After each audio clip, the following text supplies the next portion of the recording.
سورہ رحمان اس کو زینت القرآن کہا جاتا ہے، قرآن کی زینت ہے، اور اللہ کریم نے اس میں اپنی مخلوقات میں سے دو مخلوق سے یہ پوچھ رہا ہے، ایک جنات سے اور ایک انسانوں سے۔ فَبِأَيِّ آلَاءِ رَبِّكُمَا تُكَذِّبَانِ، مشہور و معروف آیت ہے جو کنٹینیو کئی مرتبہ ریپیٹ ہوئی ہے اس سورے میں، اور اللہ تعالیٰ فرماتا ہے اے جنات اور اے انسانوں، تم میری کون کون سی نعمتوں کو جھٹلاؤ گے۔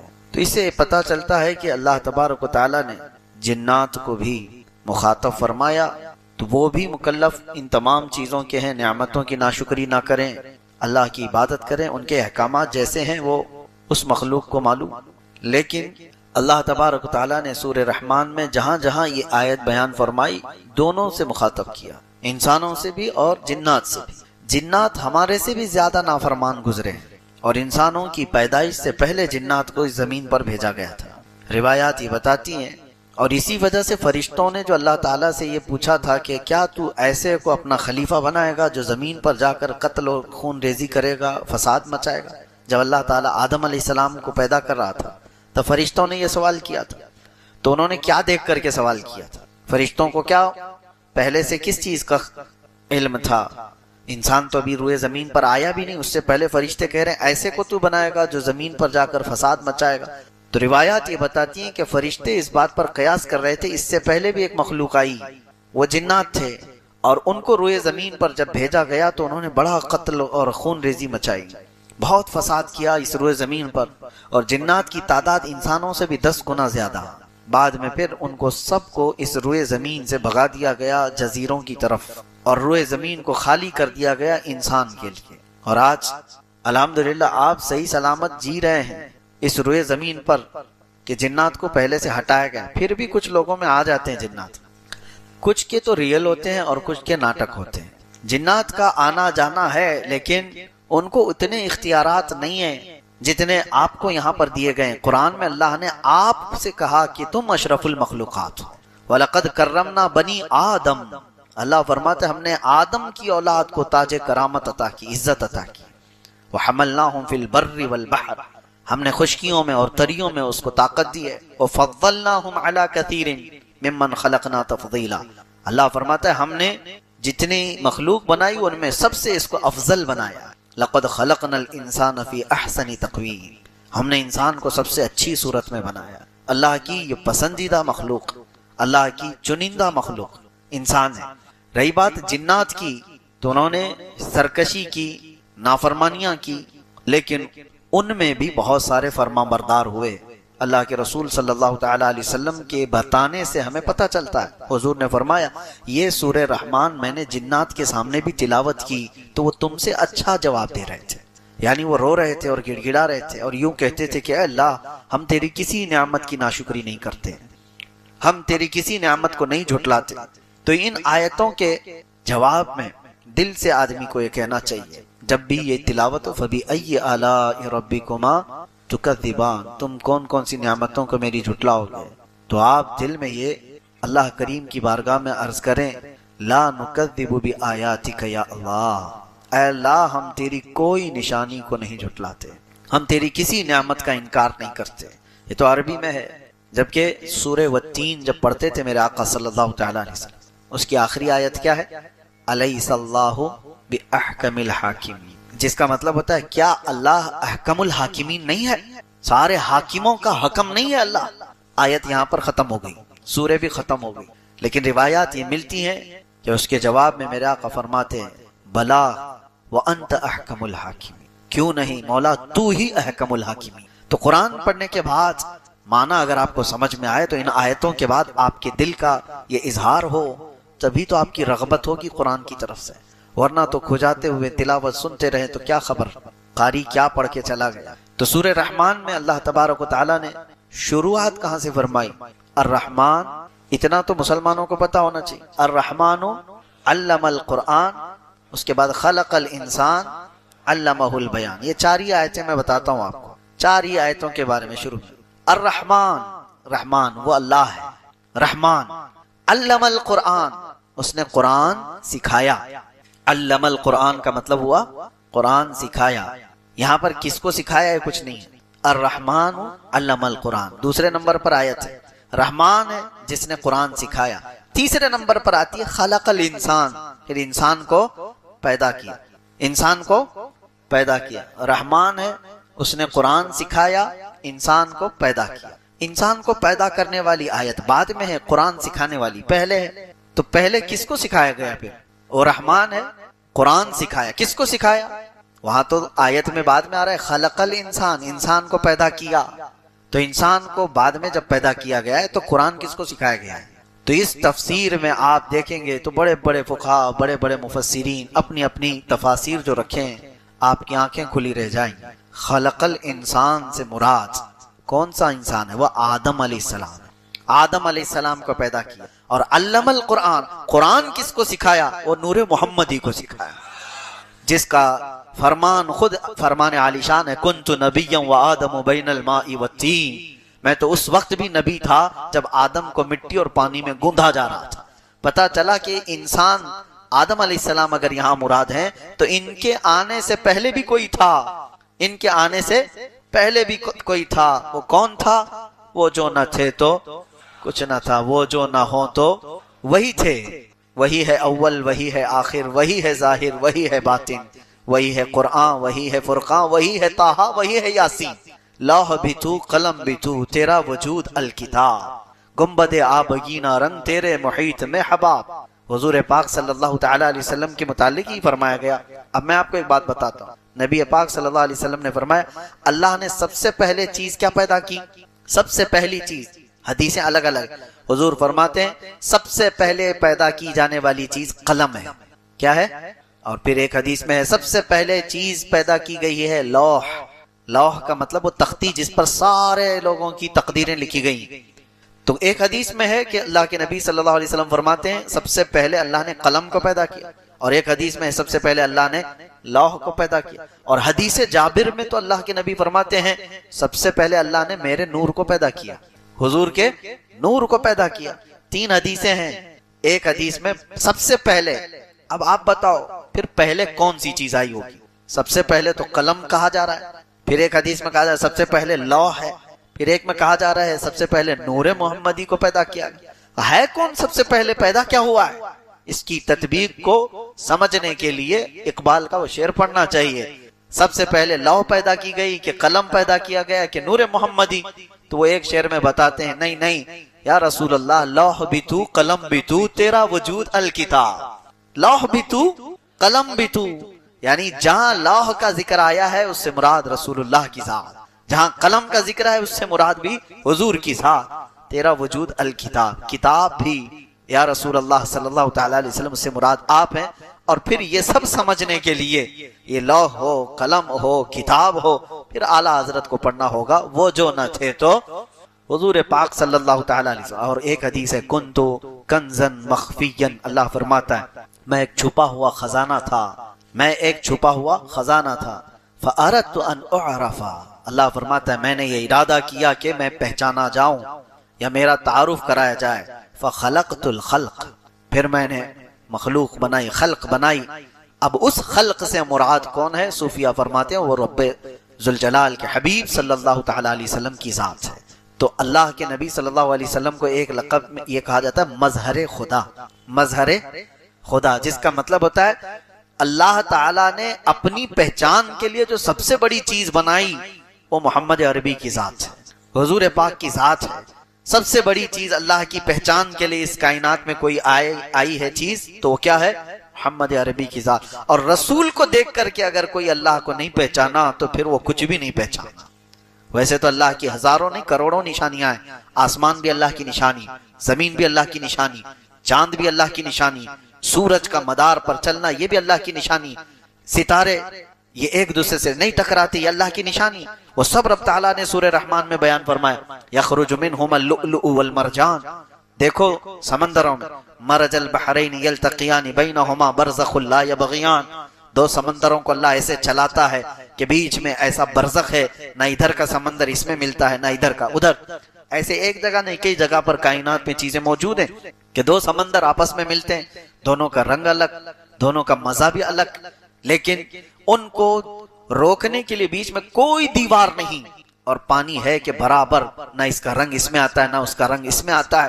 اور قرآن میں اللہ فرماتا ہے بینہما برزخ لا یبغیان، ان دونوں کے بیچ میں ایک برزخ ہے جو ان کو ملنے نہیں دیتا. وہ کیا ہے برزخ؟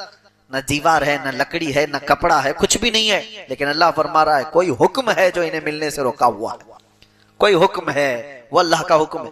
اور پھر مولا فرماتا ہے ان دونوں سمندروں سے موتی اور مرجان نکلتے ہیں، یخرج منہم اللؤلؤ والمرجان. پھر اللہ تعالیٰ فرماتا ہے وَلَهُ الْجَوَارِ الْمُنْشَآتُ فِي الْبَحْرِ كَالْأَعْلَامِ. اور پھر اللہ تعالیٰ فرماتا ہے کل من علیہا فان وَيَبْقَى وَجْهُ رَبِّكَ ذُو الْجَلَالِ وَالْإِكْرَامِ. یہ ساری کائنات میں جتنی طاقتور چیزیں تم دیکھ رہے ہو سب کے سب فنا ہو جائیں گی، باقی رہنے والی صرف تمہارے رب کی ذات ہے. سب چیزیں فنا ہو جائیں گی. یہ پہاڑ، اونچے اونچے پہاڑ جس کو ختم کرنے کے لیے سالوں لگ جاتے ہیں، ایک پہاڑ کو کاٹنے لگ جاؤ تو تمہاری زندگی ختم ہو جائے، لیکن یہ طاقتور پہاڑ اڑا دیے جائیں گے روئی کے پھائے کی طرح. یہ سارے سمندر اچھال دیے جائیں گے. وَإِذَا الْبِحَارُ سُجِّرَتْ، اللہ نے قرآن میں فرمایا سمندروں میں آگ لگا دی جائے گی، چاند اور سورج ٹکرا دیے جائیں گے. اِذَا الشَّمْسُ كُوِّرَتْ وَإِذَا النُّجُومُ انْكَدَرَتْ، ستارے آپس میں ٹکرا دیے جائیں گے، چاند اور سورج کو ٹکرا دیا جائے گا، زمین میں ایک بڑا طوفان ہوگا، سب فنا ہو جائیں گے. لیکن اللہ رب العزت فرماتا وَيَبْقَى وَجْهُ رَبِّكَ ذُو الْجَلَالِ وَالْإِكْرَامِ، عظمت اور جلال والے تمہارے رب کی ذات باقی رہے گی، باقی کچھ نہیں رہے گا. اور یہ ساری نشانیاں بتا کر رب تبارک و تعالیٰ فرماتا ہے پھر تم کون کون سی نعمتوں کو جھٹلاؤ گے. نشہ سے بچتا ہے تو پرہیزگار ہے؟ نہیں، یہ تو بچنا اس کے لیے فرض ہے. یہ حرام چیزوں سے تو بچنا ضروری ہے، لیکن کچھ ایسی چیزیں جو شبہ والی ہیں، پتہ نہیں کہ حلال ہے کہ حرام ہے، ان چیزوں کو بھی چھوڑ دینے کا نام تقویٰ ہے. اب ہمارے عادتوں میں سے بہت ساری چیزیں ایسی لگ گئی جس کا احساس ہی نہیں، اور وہ کرتے چلے جاتے ہیں اور اس کے وبال کا اندازہ نہیں ہمیں. بسا اوقات اس کو نارمل سمجھ کر کے ہم چلتے رہتے ہیں. سب سے بڑی تباہیوں میں ہمارے جسم سے جو ہوتی ہیں زبان کی تباہی ہے. تقویٰ کے حاصل کرنے میں مین رکاوٹ بن جاتی ہے زبان. زبان جتنا کچھ کرتی ہے اتنا دوسرے اعضاء نہیں کرتے. اسی لیے فرمایا گیا کہ صبح اٹھتے ہی سارے اعضاء، ہمارے جتنے جسم کے پارٹس ہیں، یہ سب زبان سے پناہ مانگتے ہیں کہ تو اگر سلامت رہی، خاموش رہی تو ہم سب سلامت رہیں گے، اور اگر تو بہک گئی تو مار ہم کو بھی پڑتی ہے. زبان سے گالی کسی کو دیا لیکن کوئی زبان کو نہیں مارتا، دوسری جگہ پڑتی ہے. تو زبان کے متعلق یہ کہا گیا کہ اس کی تباہ کاریاں زیادہ ہیں. اور یہیں سے بات آتی ہے اب روزے کی. میں آپ کو کہوں ظاہری طور پر تو ایسا لگتا ہے کہ روزہ رکھوا کر کے منہ کی تمام چیزوں کو بند کر دیا گیا، یعنی کوئی غذا، کوئی پانی اندر نہ جائے. جو زبان جس کے چٹخارے لیتی ہے، جس کی لذتیں لیتی ہے، جس کو چکھتی ہے، اس کو روک دیا گیا ہے کہ زبان کے ذریعے سے کوئی بھی چیز اندر نہ جائے. اس کو خاموش رکھنا ہے، صبح سے لے کر شام تک کھانے پینے کی کوئی چیز اس سے نہ گزارو. تو ظاہری طور پر تو یہ لگتا ہے کہ کھانے پینے کی چیزوں سے اس کو روک دیا گیا، تو اور آپ رک بھی جاتے ہیں، بہت اچھا ہے. اور کھانے پینے کی شہوتوں سے زبان کو روک تو دیا، لیکن اس کے بعد یہ کچھ دوسری شہوتوں کی طرف چلی جاتی ہے. زبان سے بے حیائی کی باتیں کرنا، گالی دینا، غیبت کرنا، چغلی کرنا. اگر اس سے وہ نہ بچ پائی تو پھر کھانے پینے والی چیزوں سے بچنے کا کوئی مطلب نہیں رہ جاتا.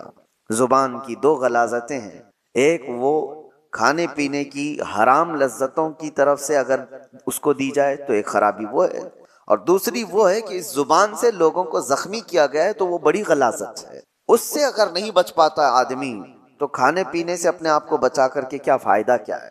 حدیث پاک میں ملتا ہے حضور پاک صلی اللہ علیہ وسلم کے پاس دو لڑکیوں کی شکایت لائی گئی تھی. شکایت کیا؟ فرمائش کہ شام ہونے سے قبل وہ بہت بے چین اور بے قرار تھیں کہ ان کو جیسے ہمارے یہاں کہا جاتا ہے روزہ لگ گیا. دو لڑکیوں کے بارے میں اجازت مانگا گیا کہ ان کو جلدی افطاری کی اجازت دی جائے، اس لیے کہ ان کا حلق سوکھ گیا اور یہ بے قرار ہیں، بہت تڑپ رہی ہیں بھوک اور پیاس سے. حضور پاک صلی اللہ تعالیٰ علیہ وسلم نے پوچھا کون ہے؟ فلاں فلاں ہیں. نبی کریم صلی اللہ تعالیٰ علیہ وسلم نے دیکھا اور ارشاد فرمایا وہ کیوں بے قرار ہیں؟ انہوں نے تو روزہ رکھا ہی نہیں، وہ تو روزہ رکھی ہی نہیں، وہ دونوں کیوں تڑپ رہی ہیں؟ تو کہا کہ نہیں یا رسول اللہ صلی اللہ علیہ وسلم، وہ تو روزہ تھیں، روزہ رکھی تھی. کہا ان کو بلایا جائے. دونوں آئی تو وہ سوکھا چہرہ، نڈھال جسم، لیکن حضور پاک صلی اللہ تعالی علیہ وسلم نے ایک برتن منگوایا اور ان کے سامنے کیا، کہا اس برتن میں اپنے حلق میں انگلی ڈالو اور قے کرو۔ ایک وہ روزہ رکھنے والا جس کا پیٹ سوکھ چکا ہے، الٹی کیا ہے، جو صبح سے شام تک کچھ کھایا ہی نہ ہو تو الٹی کیا کرے گا؟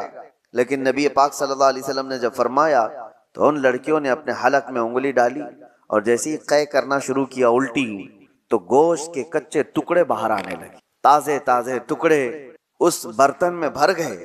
تو ان لڑکیوں نے دیکھ کر کے واویلا مچایا کہ ہم نے تو گوشت کھایا بھی نہیں تھا، یہ آیا کہاں سے؟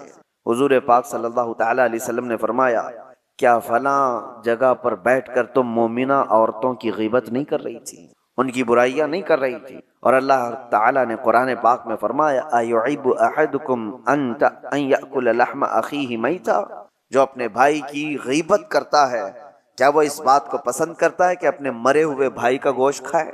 یہ عام سی بلا ہو گئی ہے جس کو ہم ہلکے میں لیتے ہیں، عام سی بلا ہے، خاص طور پر عورتوں میں بھی۔ محفلیں سجتی ہیں باضابطہ، اگر ان کا تھوڑا سا خالی وقت مل گیا تو اس خالی وقت کو وہ ساری غیبتوں کے نظر کر دیتی ہیں، فلاں بغل کے عورتوں کا کیا حال ہے، فلاں رشتہ دار عورتوں کا کیا حال ہے، ساس کا کیا حال ہے، بہو کا کیا حال ہے، نند کا کیا حال ہے۔ یہ تمام چیزوں کی غیبتوں کے درمیان ان کی پوری محفلیں ختم ہو جاتی ہیں۔ اسی لیے فرمایا گیا کہ اس زبان کو روکنے کے لیے اللہ تبارک و تعالیٰ نے تم پر روزے فرض کیے تاکہ تقوی حاصل کرو، اور تقوی حاصل کرنے کے لیے سب سے بڑی رکاوٹ ہے یہ زبان۔